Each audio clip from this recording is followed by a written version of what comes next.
Thank you for inviting me. I will try to speak slowly and use easy words, and I hope you understand what I'm saying. The structure of my presentation is that I want to talk in part 2 about psychological research, and in part 2 about the development of shared parenting in Europe. I take it in my hand, that's easier. So let's start with the psychological research. Divorce research knows since a long time that there are certain stress factors for children in separation and divorce. These stress factors are parental conflict, the loss of one parent, the stress of the single parent with whom the child lives after the separation, and economical problems of the separated family. There are certain meta-analyses I've written on the right side that show that these are the main stress factors for children. It's not the separation itself, it's things following the separation. Divorce research also knows that there are certain resources that help children to overcome separation and divorce of their parents. These resources are everything that de-escalates the conflict, having substantial time with both parents after the separation, having shared parental duty and responsibility, shared between father and mother, and getting economical support. The shared parenting research status is that between 1977, this is the oldest study I found, and today there are about 50 international qualitative and quantitative empirical reports and studies on the influence of shared parenting on children and on their parents. The majority shows very positive outcomes on shared parenting, and most research comes from the United States. There is a lot from Australia, but in the last decade there are more important studies published in Europe too, and I will show you the newest studies from Sweden later on. This is the 50 studies I found and I used for my book, and on this list I, of course, very roughly resume the result of the study, and it's like a traffic light. Green means is a positive outcome for children or parents. Red means it's a more negative outcome, and yellow is either neutral, because there is not a good or bad question. It's just a how does it work question, or mixed results. And it's obviously to see that the most results are positive, and it's obviously that there are only 2 studies showing negative results, and these both studies were dealing with shared parenting in high conflict families.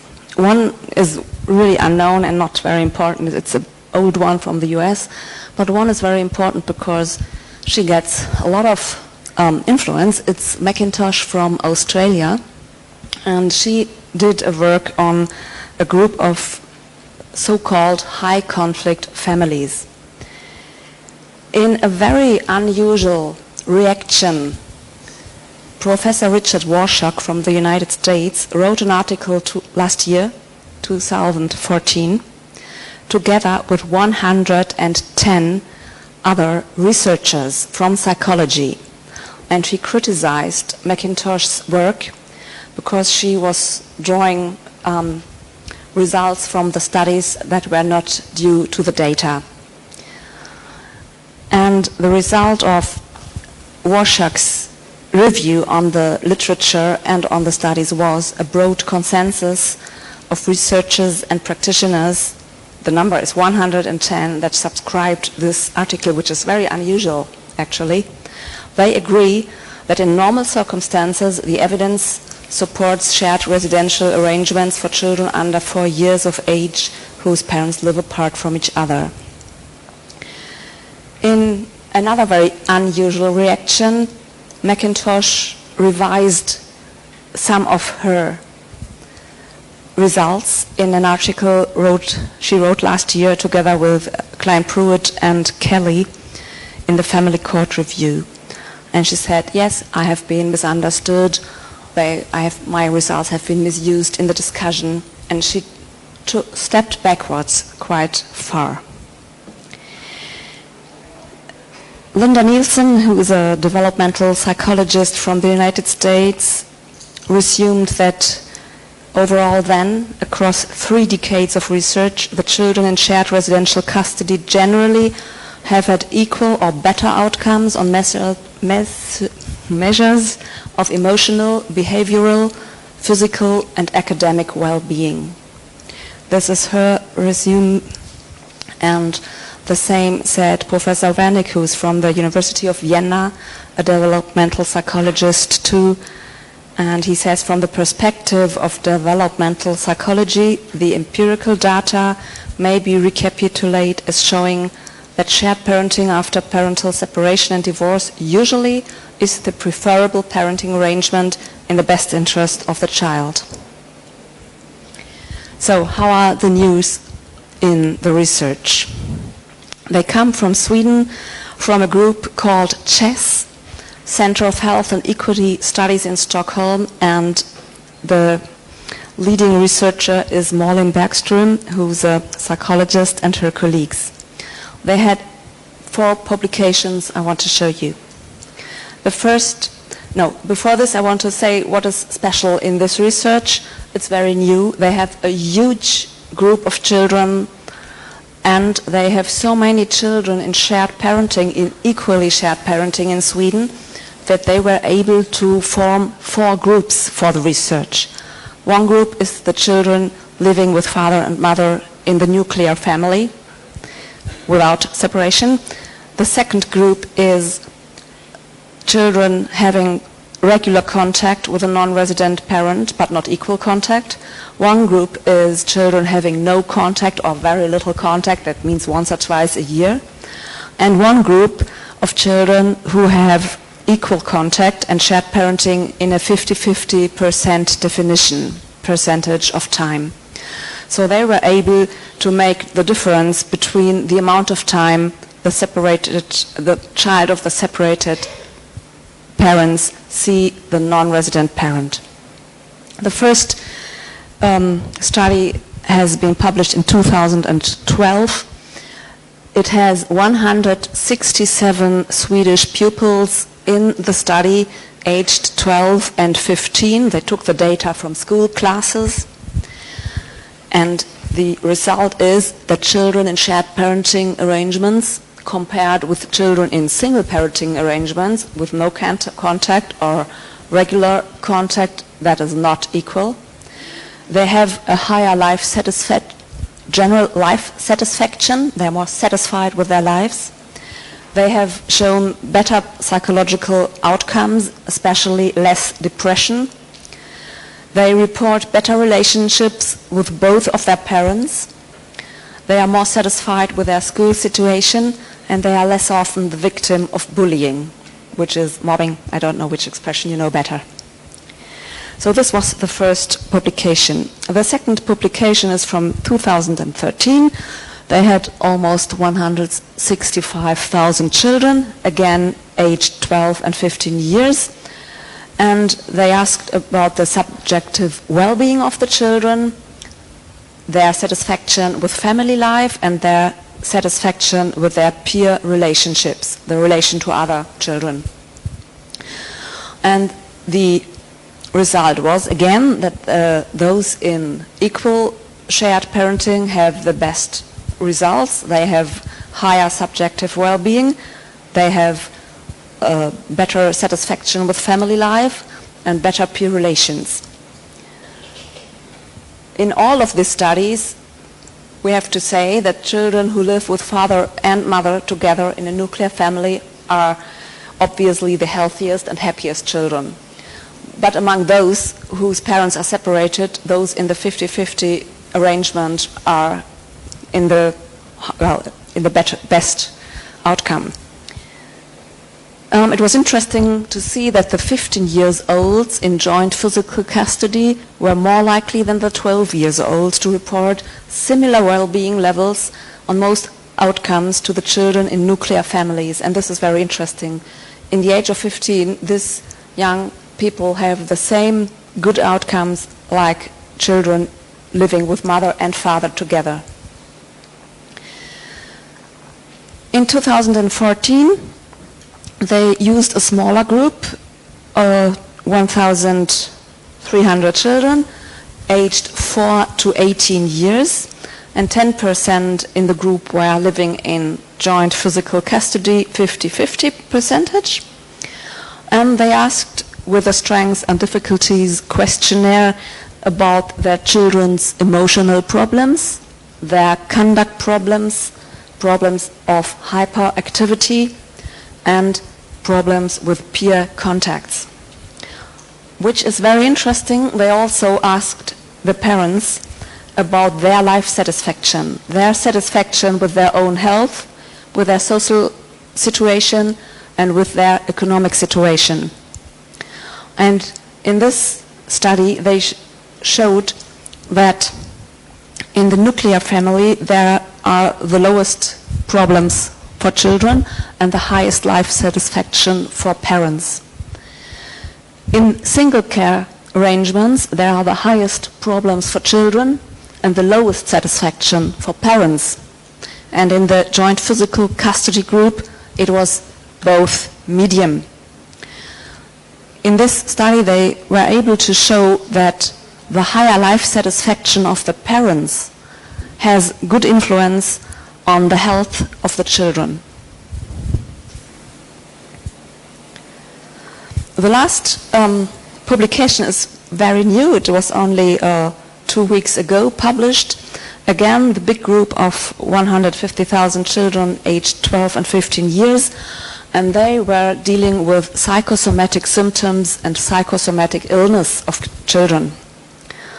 And again, they showed that in single care there is the highest amount of psychosomatic symptoms and illness. In nuclear family, the lowest, and shared parenting is medium. So there is another research study from Sweden, also published this year in January, from Turunen, with a smaller group, but 800 children in the age of 10 to 18 years. And he was asking about the level of stress of the children, which is very important because many people think that shared parenting in a 50-50 arrangement could be stressful for children.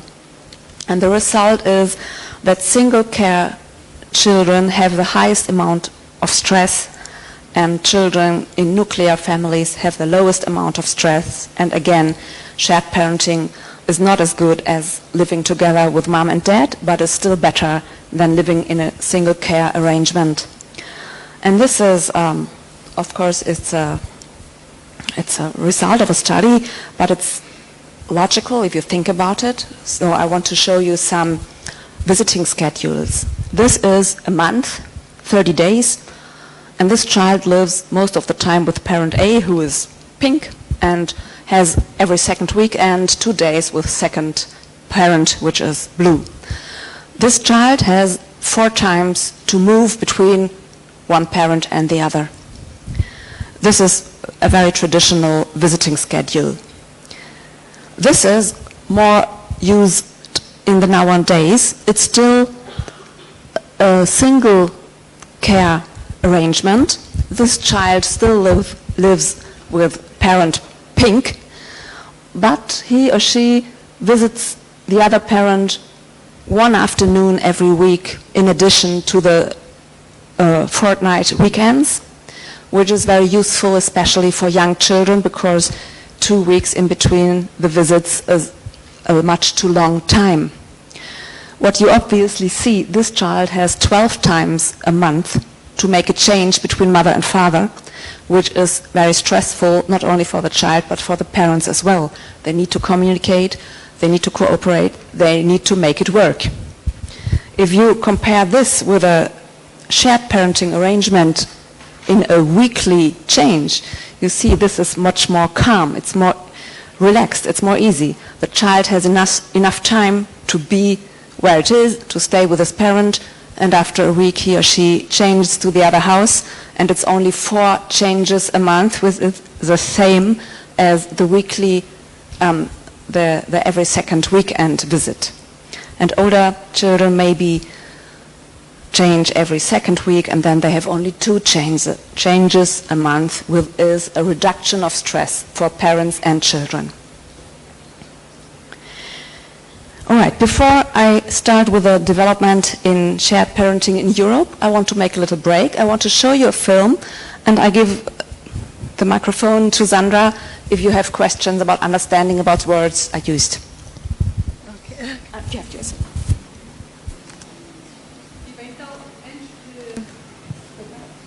Ok. Antes de avançarmos para o filme, neste momento tem alguma questão premente de alguma coisa que não tenham compreendido ou que queiram perguntar, não tanto conceitual, mas da própria apresentação? Questões? Um termo que falhou? Diga.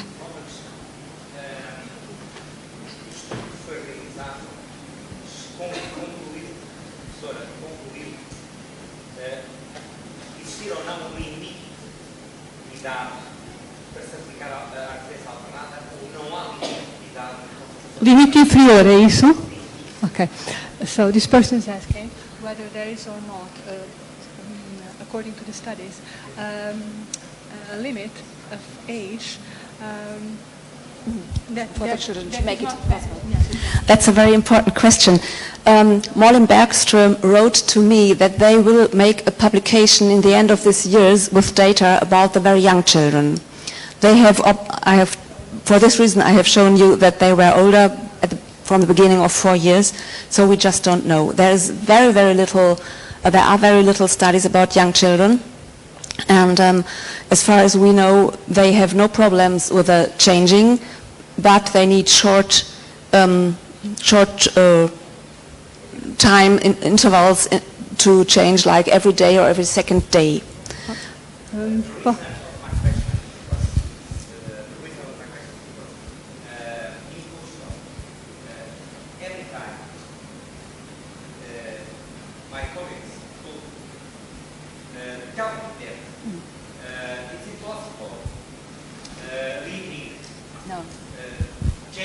Yes, it's not. Yeah, it's not impossible. No. Yes. No problem. No, it's no problem. As everything we know about attachment of young children is that if they have a strong relationship, a good attachment to a parent and to the other parent as well, and they can easily build 2 strong, like the same level of strength attachments to mother and father, then there is no problem in changing. Of course, if there is a child that has been cared by the mother 90% of the time, the father was only coming in and out occasionally, this child is not in the situation to live in a shared care arrangement. In this case, you have to build up the relation to the father, and one day when this relation is strong enough, then you can have a shared care arrangement. At the beginning, you would probably, if possible, have daily visits and taking more and more responsibility and spending more and more time with the child until the child is old enough, is strong enough attached with his parent, and then there is no problem to have these arrangements. In Sweden, in every age, more than 50% of the parents who get separated nowadays have this half-part-time arrangements, even with very young children. Okay, but we don't want to get into discussion now. That's for the debate, isn't it? Isso é para o debate, podemos aprofundar estas questões. Neste momento, coisas mesmo, alguma dúvida premente que vos tenha ficado? Não? Então vamos avançar com... Thank you, Sandra. Thank you. I want to show you a little film because last year there was a conference in Germany and we made a film about this and I want to show it to you. I hope it works.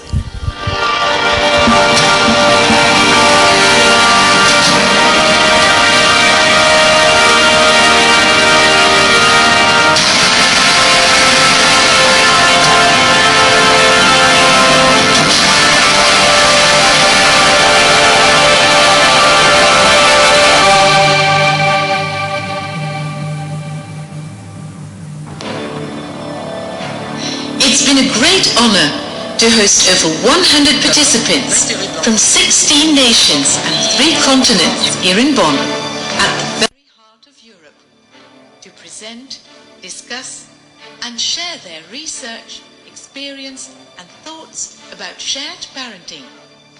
The presentations encourage us across all kinds of borders.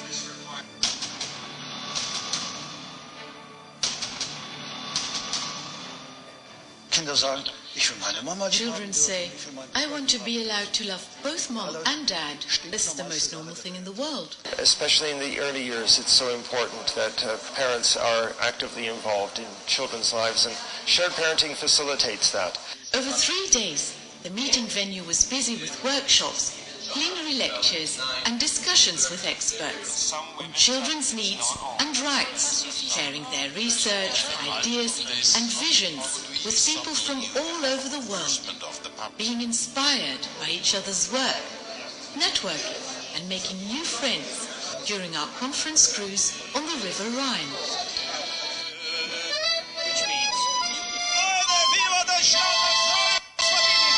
Yes, I'm very satisfied with the conference, and I think it is very rewarding to share both between professions and internationally in this way. It's very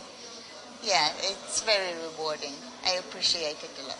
In Sweden, about 40% of children are living in shared parenting arrangements. A wide range of studies indicate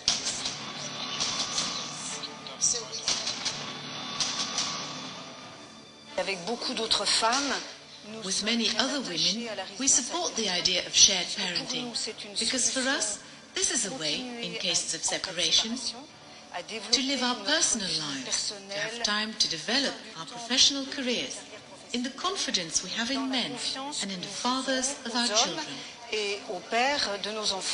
In many countries, however, there's a gap between international empirical evidence and socio-legal practice, including the host country, Germany. If parents fighting over their children are going to court, children's contact with one parent, mostly the father, is, by court order, reduced to weekend visits. With a view to existing case law, the best interests of the child are violated by decisions removing one parent from the child's life, excluding him from the life of the child and allowing the other parent to monopolize and control the child. These practices are obviously not consistent with the Constitution and international human rights. The result is a stolen childhood.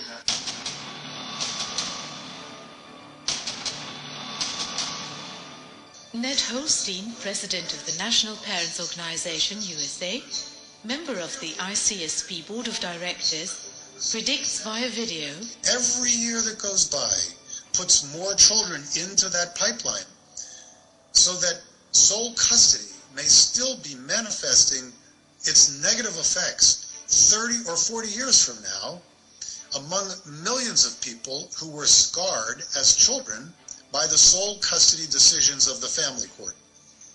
For this reason, it is imperative that researchers, practitioners, and civil society all work together.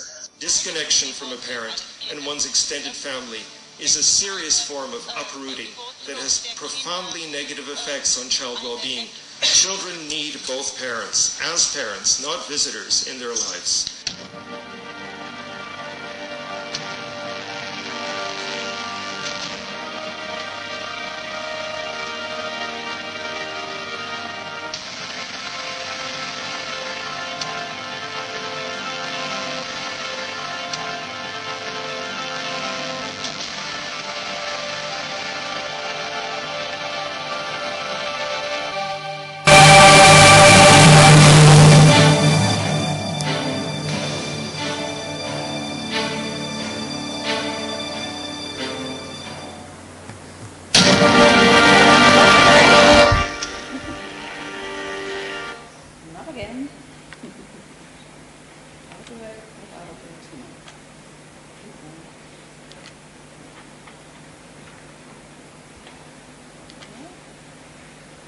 How about you go to that corner and close it? Okay, there. Okay, thank you. Okay, thank you. This was the documentary on the first international conference on shared parenting in Germany last summer, and there will be a second conference this year in December 9th until December 11th, and you're all very welcome to join us. Now I want to, as you see, it was very important at the conference that there were practitioners and science people from so many countries, and there is a development in Europe that is quite unique in all the countries, and I want to show this in the next slides. The legal aspect is, of course, the European Convention on Human Rights that says in Article 8 that every man and every woman has the right to respect for private and family life. And on this article there has been a lot of judgment from Strasbourg that helps especially fathers to stay in the family and in the legal responsibility. The Article 14 is the prohibition of discrimination, and in Germany and I think in most of the other European countries we can find kind of discrimination for the reason of gender, because fathers have difficulties to get custody after the divorce or separation of the mother of the child, and for this reason the European Council in Paris has made a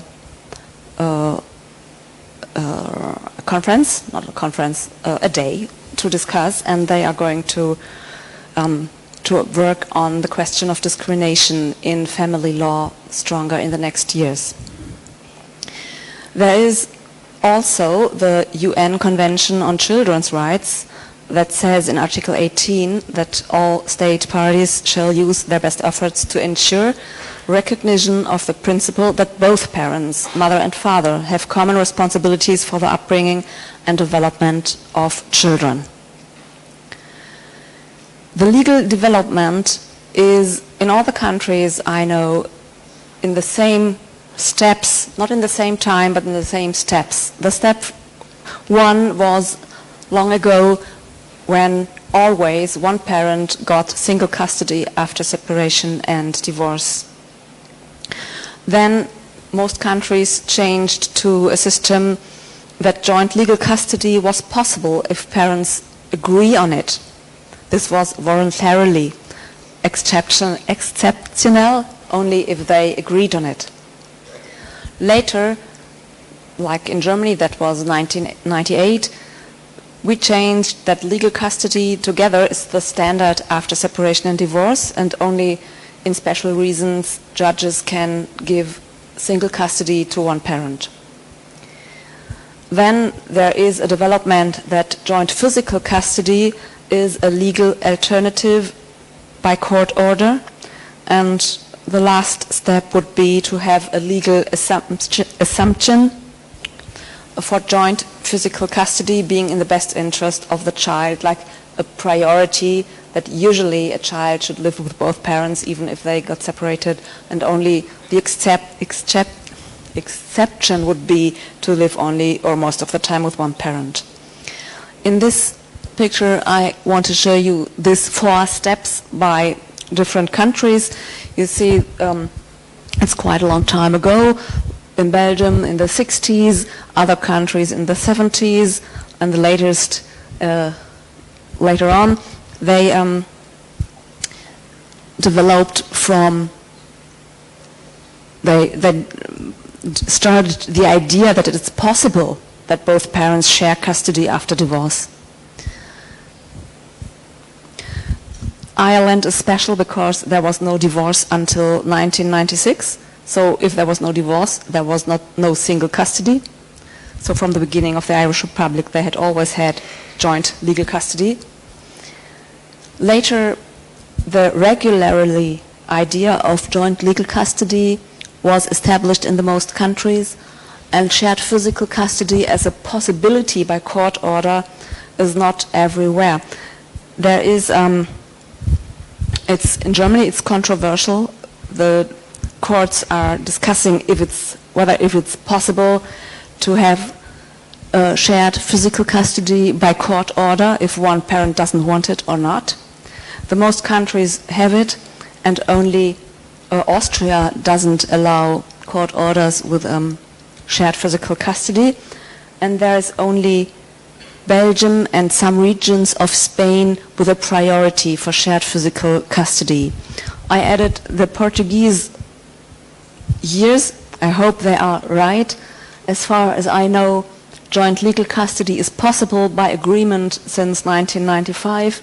4 years later, there was a change that usually you stay in the parental responsibility, and since 2008, you don't have this distinction between legal custody and physical custody anymore, but no presumption. There is a priority for shared parenting in the law of Australia, and as far as I know, it's only Belgium and Australia and some regions of Spain with this.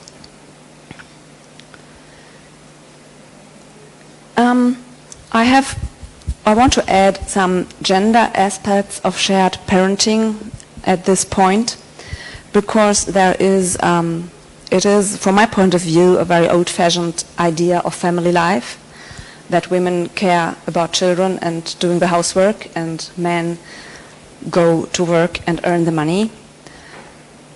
In times when this was the idea of common, usual family life, it was the logical result if the parents separated, that the children stayed with the mother and the father would still earn the money and pay.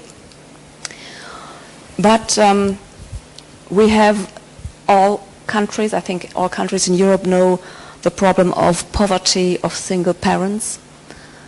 We know about the gender pay gap and the difficulties of single parents with their work-life balance. For a mother or a father who has to look after children, do the housework, and work full-time or part-time to earn his or her own money, this is often much too much. Shared parenting is a possible answer on equal access to workforce and to equal parental responsibility for men and women.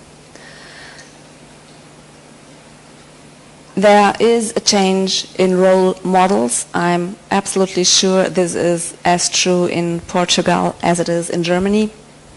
Men and women can do and want to do both. They want to raise children and they want to work successfully. And equal shared parenting after separation is the logical consequence of equal parenting during the parents' time when they lived together. So this is not a new idea, it's just the consequence of the change of the role models in the families. And that's why this development is in all the countries, a little bit quicker or slower, but it comes in all the countries. Social science shows that men and women are more satisfied in equal role models, and this is true for a couple living together as well as for couples living separated. Social science also shows that shared parenting is generally in the best interest of children, of fathers and mothers. Feminists in Germany, and I think in all the other countries as well, always demanded support by men and equal responsibility in family work and parenthood. They always demanded the same as access for women to work life, for men and women, and the women's economically independency from their husbands or former partners. From this point of view, I do not understand feminists resisting the idea of shared parenting, and I know that this is very different in some countries. Like in France, the feminist movement is very much for shared parenting. There is a big organization in the United States leading women for shared parenting. I myself think this is a feministic idea, to share work and family life and to share workforce. There is something we call a new fathers movement in Europe. This fathers demands equal access to family work and children, support for active fathers in work life by employers, and they ask for economical independence of their former wives and partners. And I don't see so much of a difference in these demandments. The idea of single care, from my point of view, perpetuates overcome roles, overcome role models of working fathers and housewives. This is not gender equality. This is not in line with international human rights of parents and children. And this is not in the best interest of children's mothers and fathers. I want to stop at this point. The time is over. If you don't mind, I will end with another very short film, which is, I don't understand that, but this is, okay, which is here. No, it's not, sorry. Why is it like this?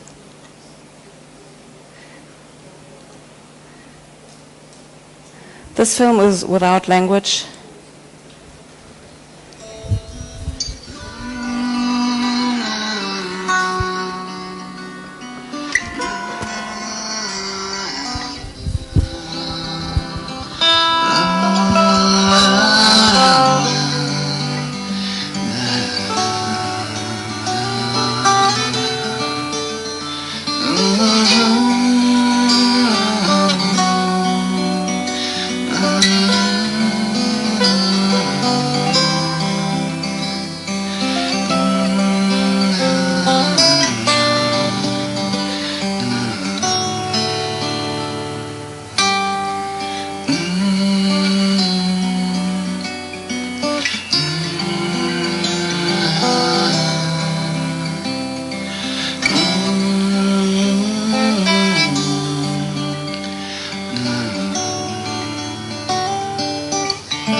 The title means Children Need Both Parents, and it's from a Swiss organization for shared parenting.